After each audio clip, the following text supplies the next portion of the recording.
Pada zaman dahulu kala, hiduplah seorang pemuda bernama Jaka Tarub. Ia adalah seorang pemburu rusa dari desa Tarub. Dan inilah kisahnya.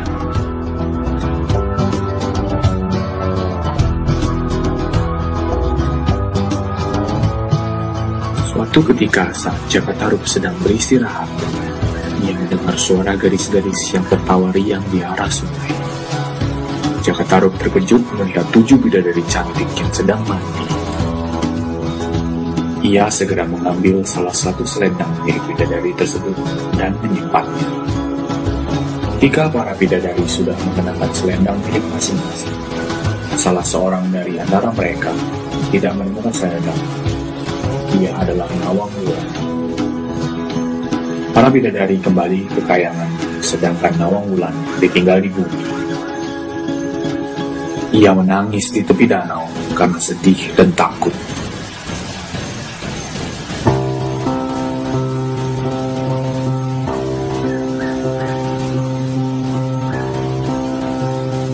Jaka Tarub menghampiri Nawang Wulan yang sedang bersedih dan menawarkan untuk tinggal bersamanya. Kemudian Nawang Wulan pun menerima tawaran Jaka Tarub dan ikut bersamanya. Hari demi hari berlalu dan Nawang Wulan pun akhirnya jatuh cinta pada Jaka Tarub. Mereka pun menikah dan dikaruniai seorang anak perempuan yang diberi nama Nawang Sari. Hidup yang mereka lalui bersama terasa begitu indah dan bahagia.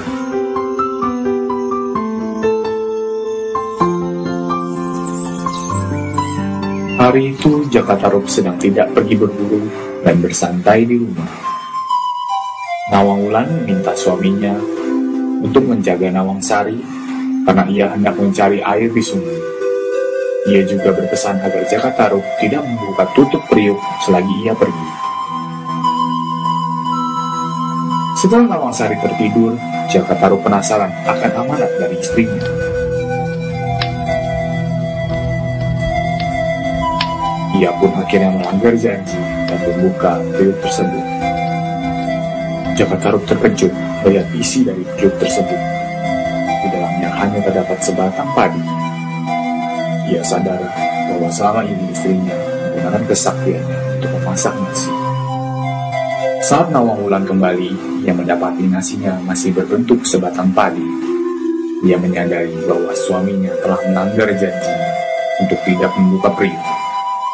Nawang Wulan pun kehilangan kesaktiannya dan harus menuntut beras layaknya wanita biasa. Padi yang berada di dalam lumbung lama-kelamaan habis. Lalu suatu ketika, ia menemukan selendang bidadarinya yang selama ini hilang di bawah tumpukan padi. Ia merasa sedih dan kecewa karena selama ini yang menyembunyikan selendangnya adalah Jaka Tarub, suaminya sendiri.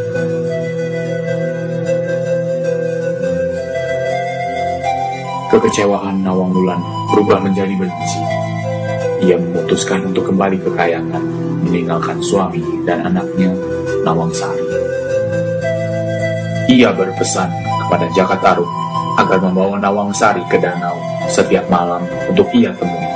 Tetapi Jaka Tarub tidak boleh mendekatinya.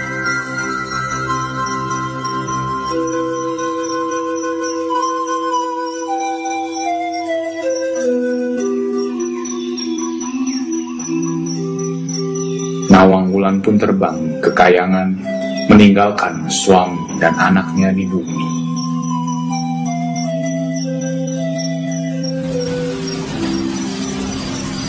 Jaka Tarub tidak bisa berbuat apa-apa. Setiap malam, ia mengantarkan anaknya, Nawang Sari, ke tepi danau untuk ditemui oleh ibunya.